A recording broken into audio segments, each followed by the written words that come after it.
kind of made the hair on the back of my neck stand up.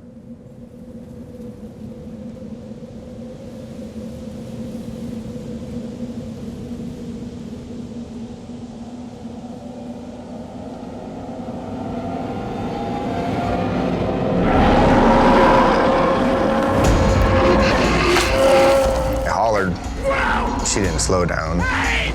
My next thought was get the hell out of the way.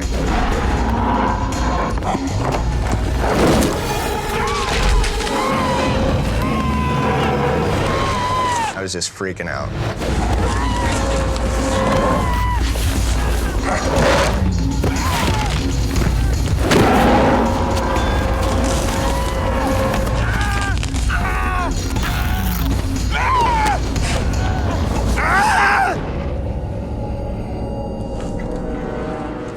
The next thing I know, she's sitting there with her head in my lap, just huffing at me. I was very terrified. I thought to myself, you need to either eat me or get off of me. My temper was starting to get the better of me. So I reached up and punched her in the nose. I come back with my other hand, and she bit through my thumb. And I got to looking around, trying to find my gun. She was sitting on it with her hind legs. Just picked me up and shook me like a puppy with a sock.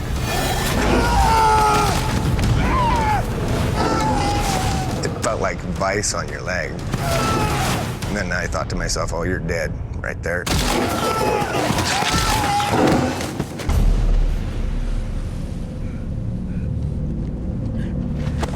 When she got done shaking my leg, she just kind of dropped me.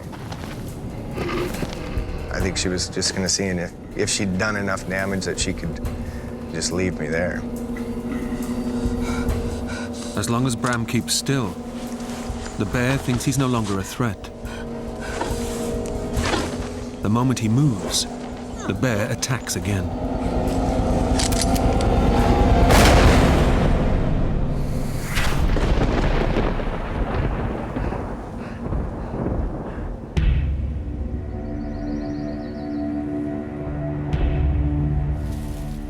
Unaware of Bram's terrible ordeal, two hunters further down the mountain, Bruce Pisecki and his son Bryce, are also looking for elk.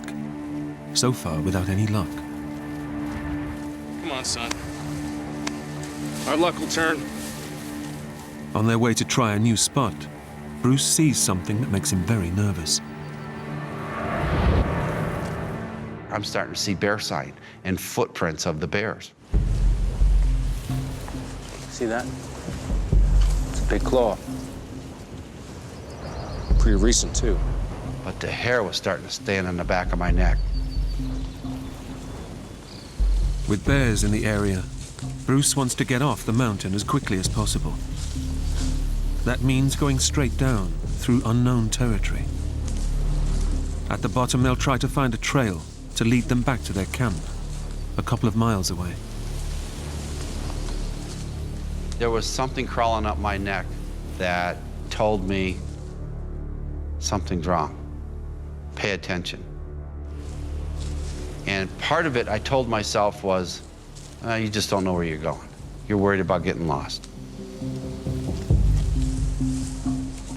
I'm getting very concerned because now I'm walking in an area that I can surprise a bear at a moment's notice. So I'm trying to make noise. I was saying things like, okay, bear, here I come, you know, get aside, here I'm coming through. Okay, bear! Here we come! Coming through!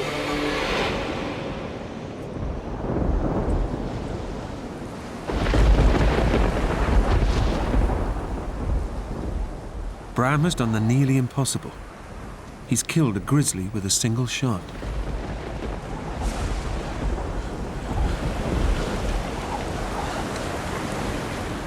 I felt just a lot of relief. I was pretty happy for, a few seconds anyway.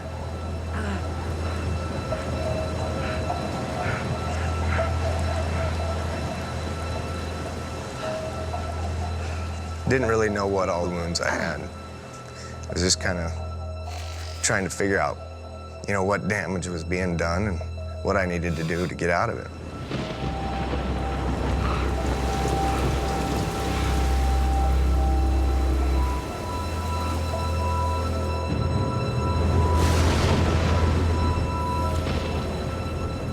A mile and a half away, at the bottom of the mountain, Bram's father and brother arrive back at camp. They haven't seen Bram for nearly 2 hours. We got to camp, no Bram. So I asked everybody, where's Bram? Have you seen him? No. Have you heard from him? No. I said, well, something's wrong. I got my other son immediately, and we went back up on the mountain. Let's go look for him. I knew he wasn't lost. He had a compass in his head. So I knew that wasn't a problem. But for him not to show up was just, it ate at you.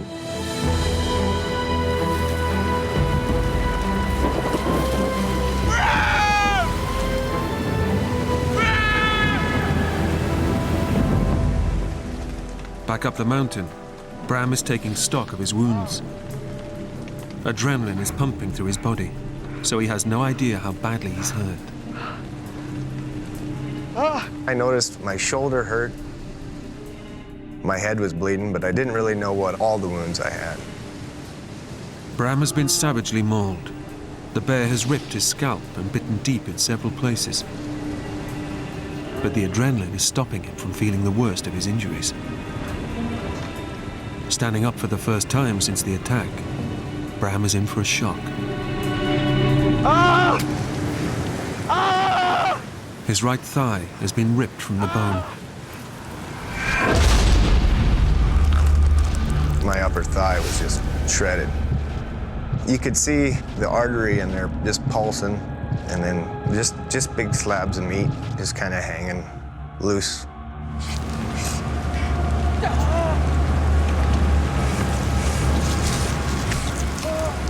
I pulled the meat back up and kind of laid it back in the hole.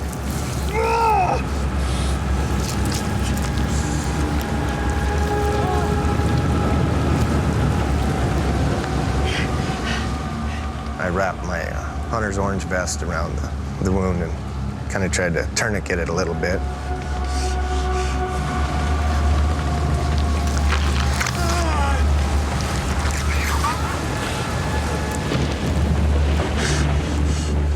It hurt.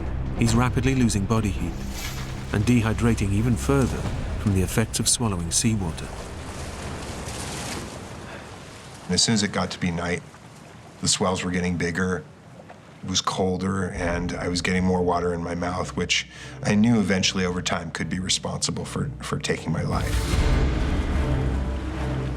No search has been mounted, and he's fast running out of hope. I saw no boats. It was dark. I didn't think there was any way I was going to last overnight in the ocean. No boats, no planes. I'm dead, man.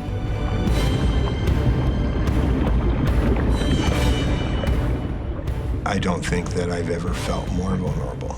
My life, my essence of actually the physical life anyway, was teetering on an edge.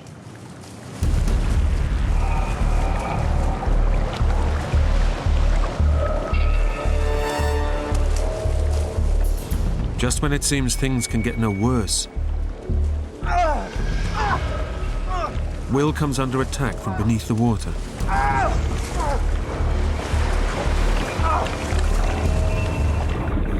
I realized that I was in a school of jellyfish, and they were stinging me all over my back.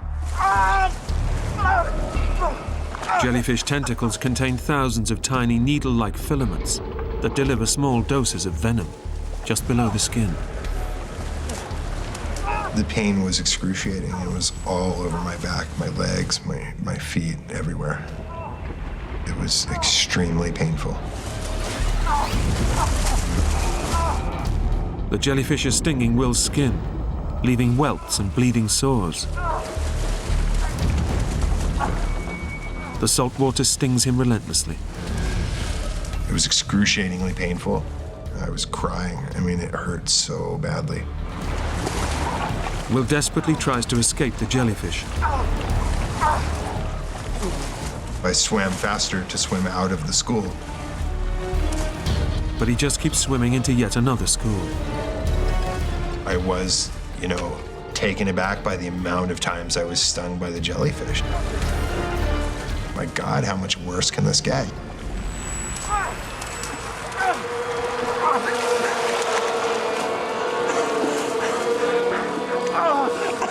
Come on! It was excruciating. The relentless stinging causes Will's mind to wander. What else is in the water, waiting to attack him? Sharks hunt at night, and do I splash around until a shark comes and eats me? It seemed a horror. It seemed...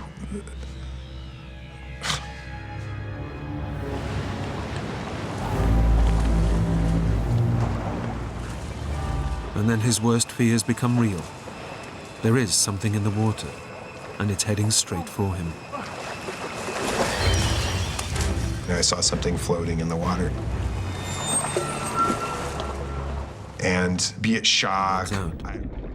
He swallowed a dangerous amount of seawater and is now suffering from extreme dehydration. The biggest threat at that point was my lack of ability to breathe any longer. I was very short-breathed, just... and I knew that I could not last very long like that. The effect of dehydration means Will's blood pressure is rapidly increasing. His pulse is racing, causing severe heart palpitations. If his body loses any more fluid, he could slip into unconsciousness and even die. I'd taken on more and more and more seawater the whole time, which definitely exacerbated the effects of dehydration, as did the sun coming out, as did simply not having water.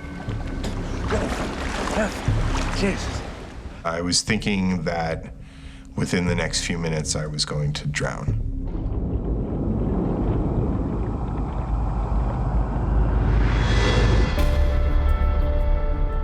– 3,000 miles away, Will's friends are desperate to find him. I really wanted to know any piece of information that might give us an advantage in helping our friends. We found basic maps of Costa Rica and we looked at the weather data, and there'd been a large storm in the area. So it really told us that if the plane had crashed in turbulent weather, it had crashed in the ocean. Now, we reckon with the way the current's going, they may even be further down the coast. We've got boats coming out here, and here. So far, none of the boat owners they'd contacted has spotted Will. And after nearly 24 hours in the sea, he's running out of time. When the sun came out, dehydration really set in, and I started hallucinating pretty heavily. I noticed a severe deterioration in my mental state to comprehend reality versus fantasy.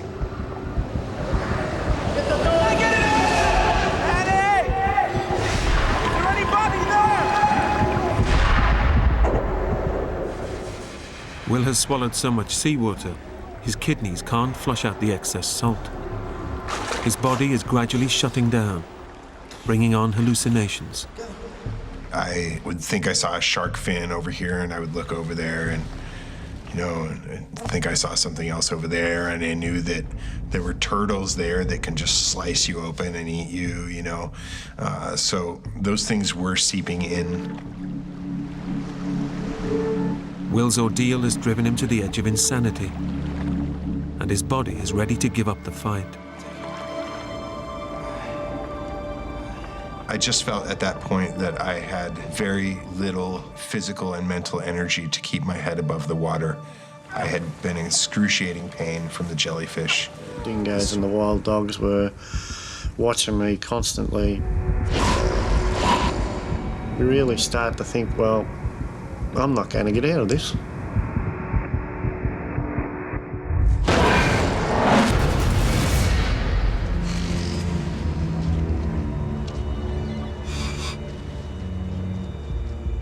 The Aborigine trackers have been searching for Theo around the clock. Have a look at this. They finally make a breakthrough and find one of his prints. Yeah. And he's got company. But they've also spotted another print alongside Theo's. the paw prints of a predator, the dingo.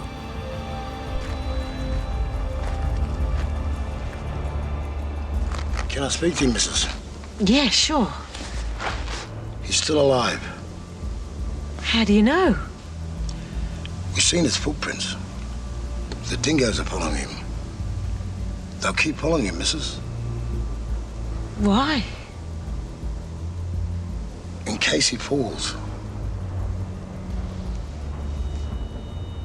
They were saying while an animal is still fit and healthy, a dingo won't follow. It will come look and then it'll go away. But once an animal is very poorly, they just keep their distance and track it until it falls. Theo summons his last ounce of energy to keep moving. As long as you're moving, they're not even going to come anywhere near you, but as soon as you fall down, they're in for the kill. But as he continues to walk in and out of the search area, it hampers the rescuers' efforts to find him.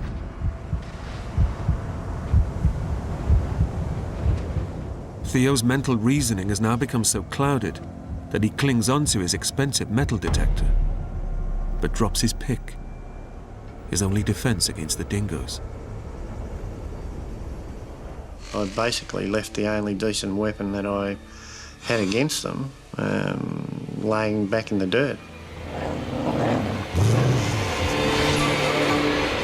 I thought to myself, well, I'm going to be dead within 24 hours. And as his energy levels hit rock bottom, Theo was also losing his mind. I was hallucinating. I knew I was seeing things.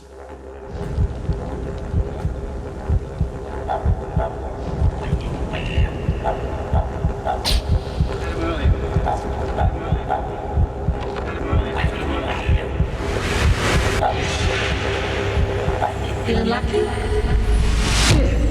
Today might be the day. Theo's physical and mental decline means he had little energy to walk. His fourth night exposed to the freezing cold could be his last, as he risks dying of hypothermia. It got very wild, very cold, very windy. So I basically just sat on my backside and shivered all night.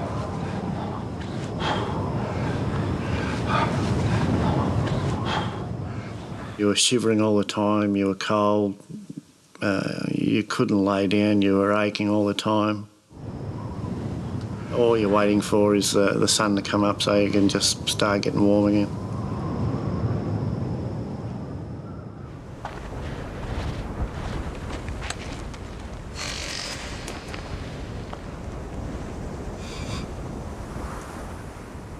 I was in so much pain that it was starting to get unbearable. Stomach cramps.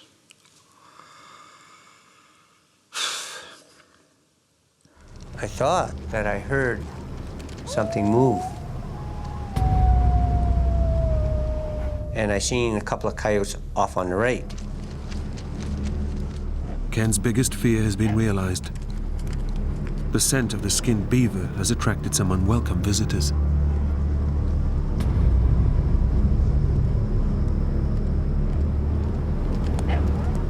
Even from a distance, the coyotes can see that Ken is trapped and can't move.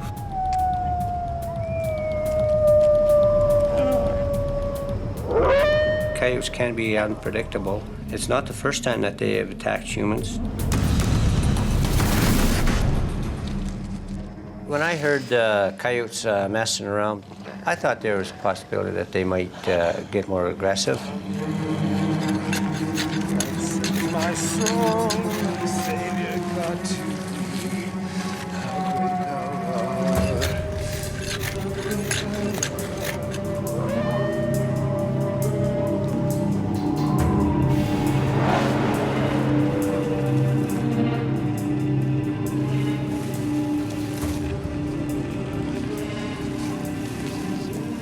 I got a couple of rocks, and I've got the broken axe handle laying there.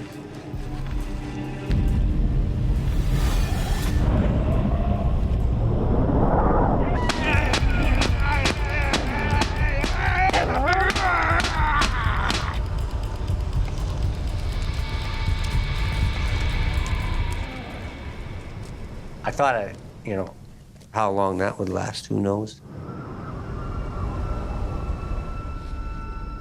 Ken has already been trapped for over 30 hours. His survival training has kept him alive, but the paramedic realizes that parts of his body are already dying.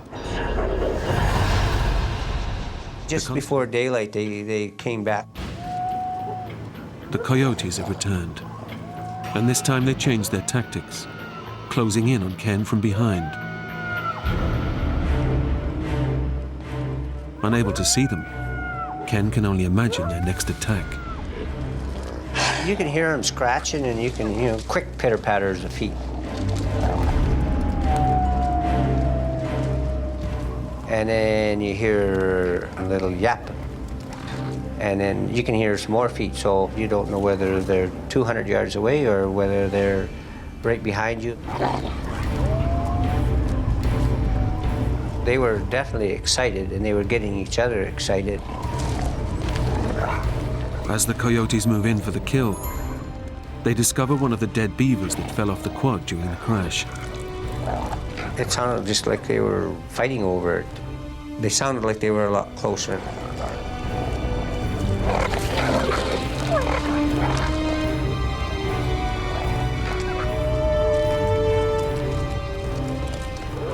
Now the coyotes have a taste for blood, and Ken fears he is next on the menu. What's next? Are they going to get more aggressive?